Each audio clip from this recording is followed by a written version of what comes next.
Welcome into the Fantasy Football Diagnostics Podcast, where we provide you with your weekly diagnosis of everything fantasy football.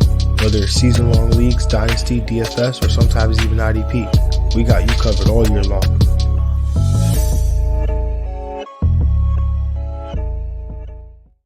Let's do it. Let's get to it. Welcome back to the Fantasy Football Diagnostics Podcast. It is Friday, September 6th, 2024. I'm your host, Jon Jeune. Excited to be back, streaming live from YouTube and Twitch. Going to figure out the X situation, so just bear with us there.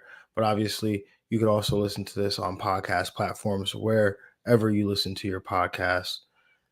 Now, if you've been with us for a while, you might notice that things are a little bit different this year.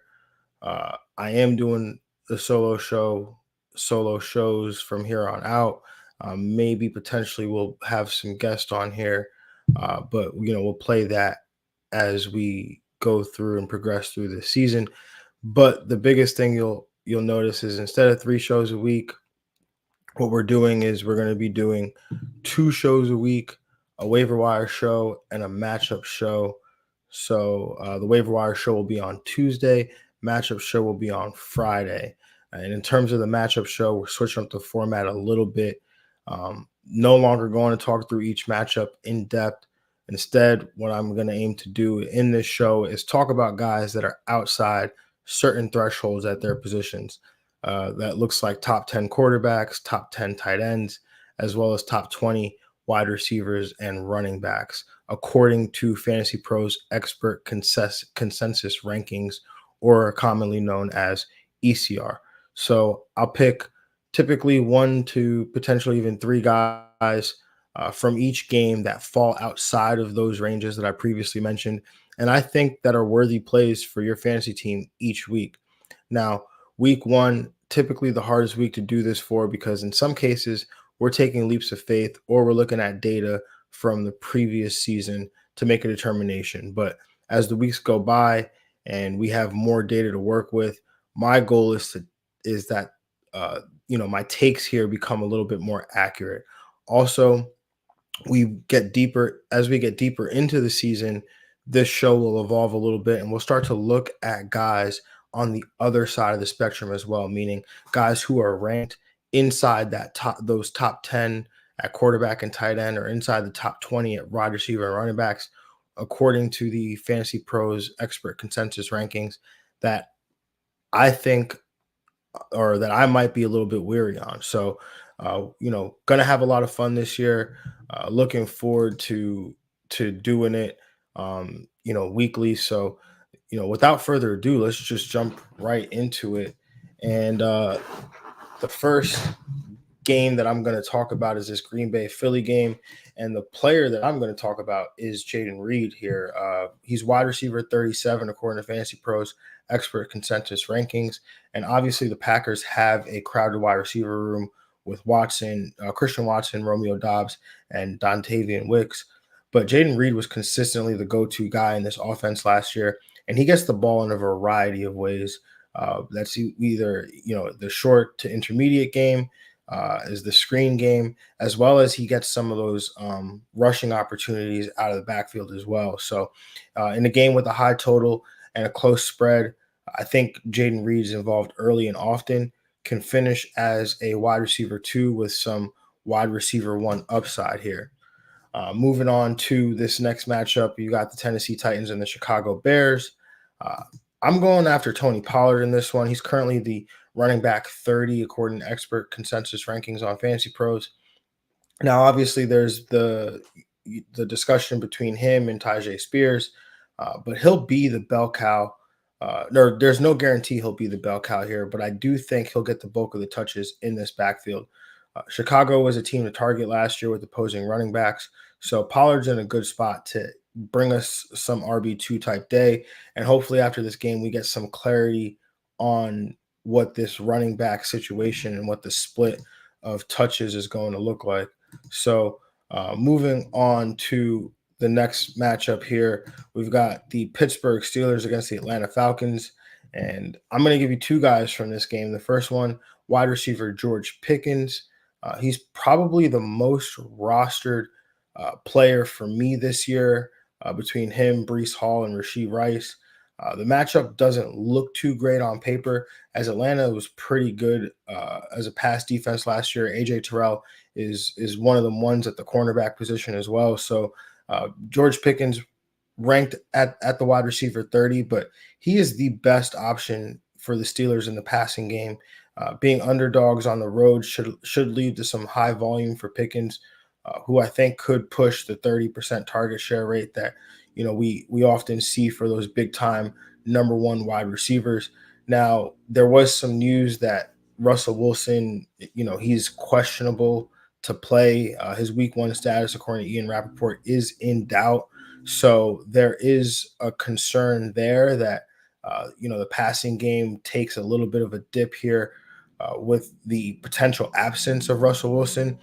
But Justin Fields, not while he's not the passer that Russell Wilson is, he's definitely capable here. So, and definitely capable of force feeding a guy like George Pickens. So I definitely do like Pickens in the matchup. I'm not going to shy away, especially, we don't have the data yet, but I would not be surprised if Pickens walks out of this game with a near 30% target share. And regardless of, the matchup here, if there's a receiver seeing that kind of volume, he's going to be in my lineup here. So on the other side of the same game here, I like Tyler Algier for those that need help at the running back position. The Atlanta Falcons, they're favored at home, which should lead to favorable game script for the Atlanta Falcons, and Algier, who is the expert consensus rankings running back 45. So obviously he was a thorn in the side of Bijan Robinson fantasy managers last year, with obviously taking some opportunities and some touches from Bijan, but uh, the Atlanta Falcons, even this regime seems to like Algier and what he brings to the table. So if they do potentially get some favorable game script, Algier should at least have some opportunities that could lead to some RB3 upside for him this week. Moving on to this next matchup, the Jacksonville Jaguars and the Miami Dolphins.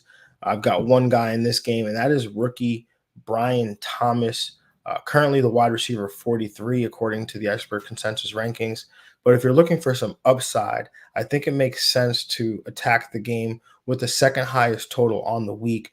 Brian Thomas is explosive, has big playability, so it wouldn't be a complete shock if he made a big play or two in this game that should have a lot of points. Again, you've got one high scoring offense for sure in Miami, another one in Jacksonville, where Doug Peterson and Trevor Lawrence are capable of putting up points. So this game hits the over. Brian Thomas should at least bring back some wide receiver 3 value for you this week.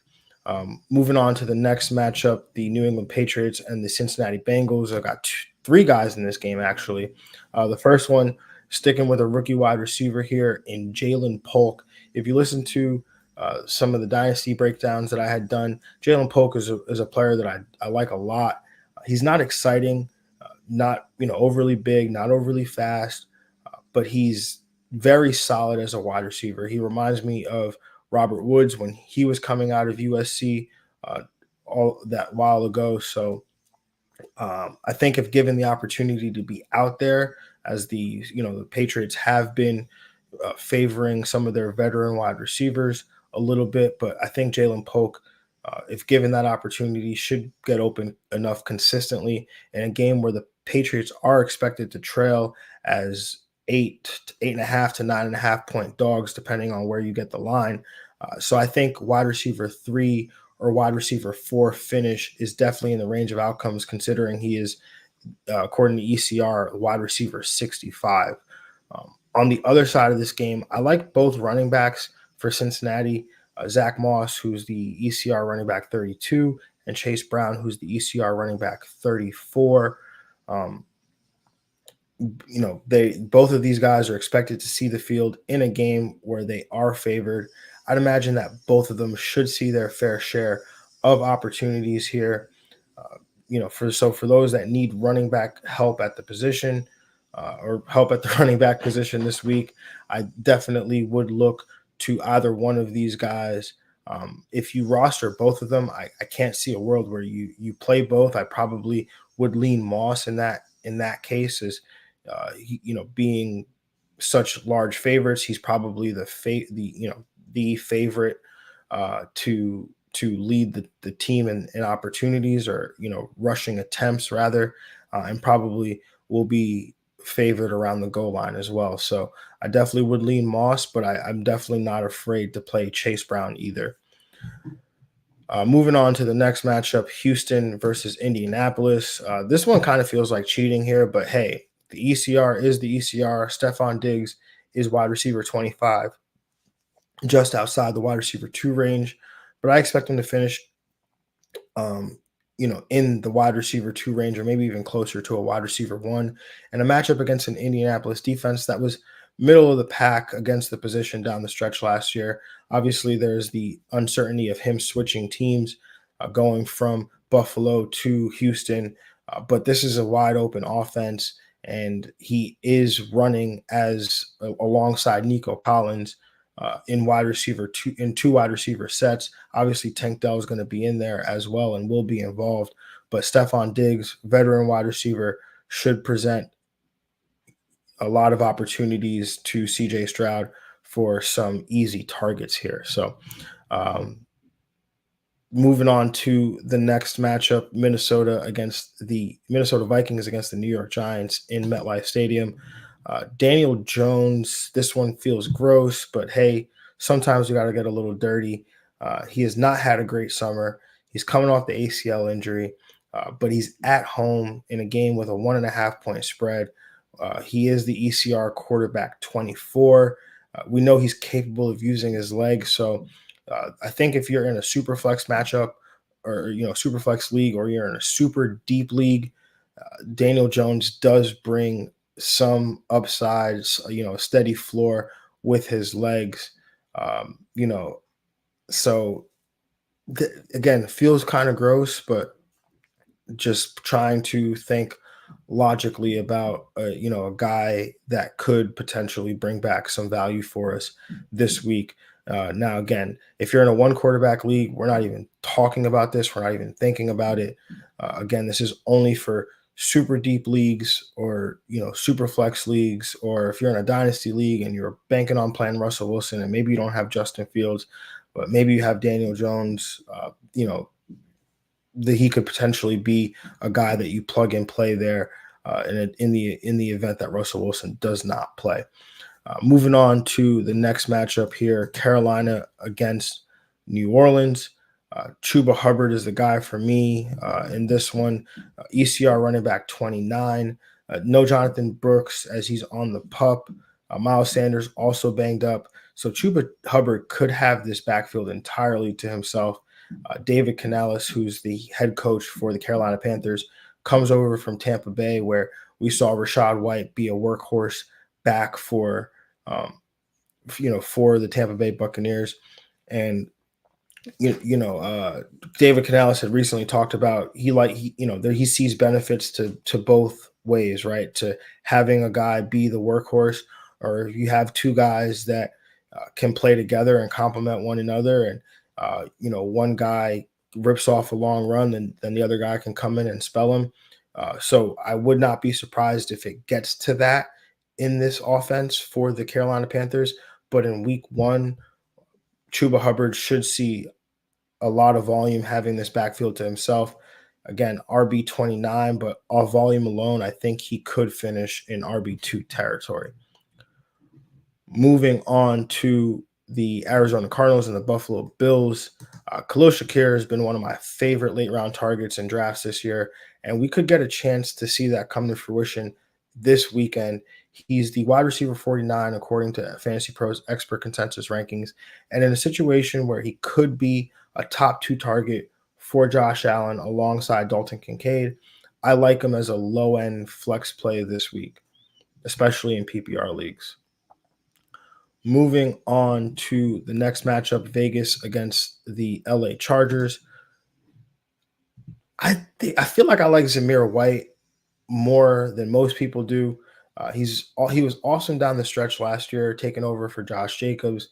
Antonio Pierce has already talked about him being the workhorse for this offense.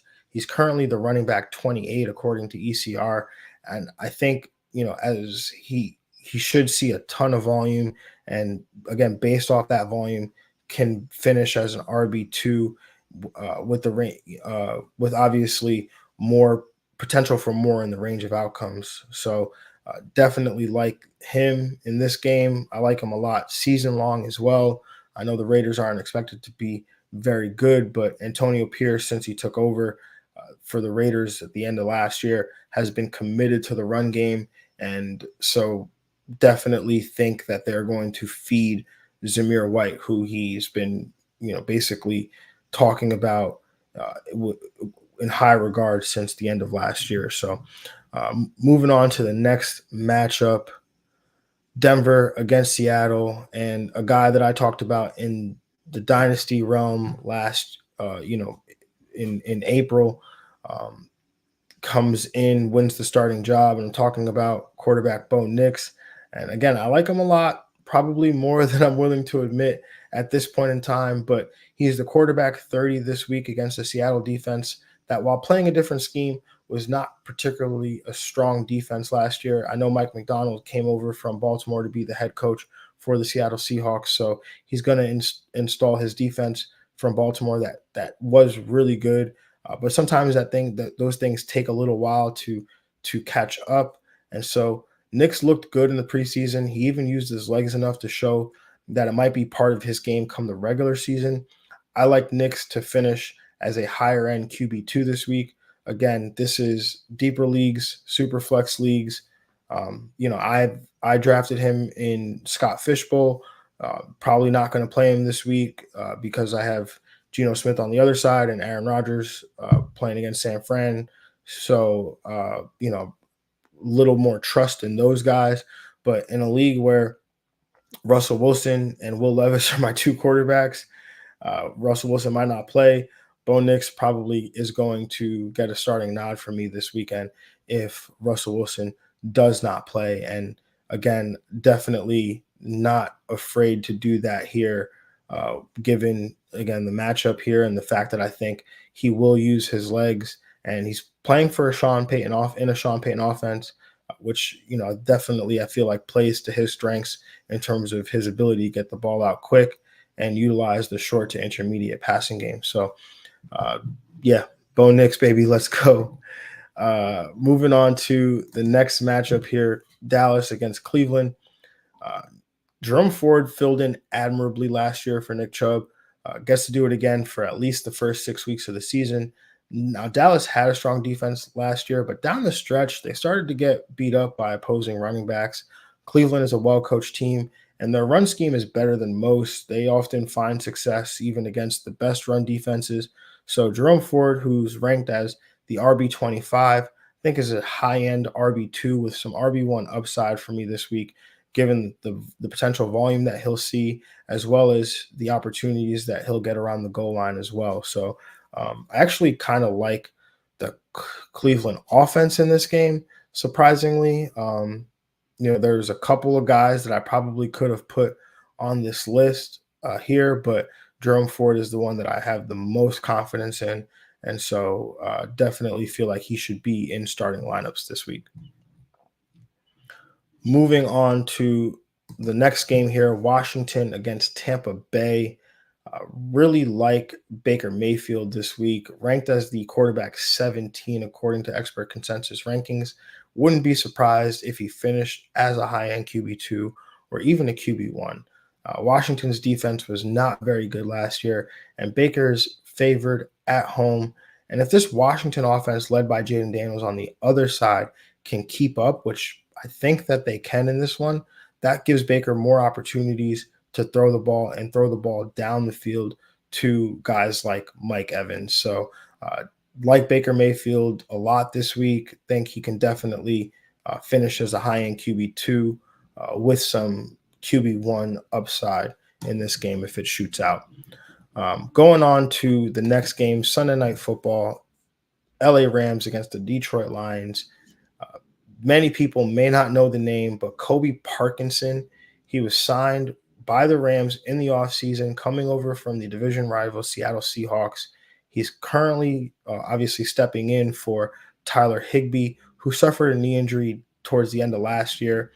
So he's going to get the full allotment of snaps and opportunities here at the tight end position for the LA Rams, especially considering the contract that they gave him. He's currently the tight end 22, according to ECR. I'm not super bullish on him, so this is really a desperation play in deeper leagues. But we often know how random the tight end position can be, so I think it makes sense to go after a guy that is playing in the game with the highest total of the week here.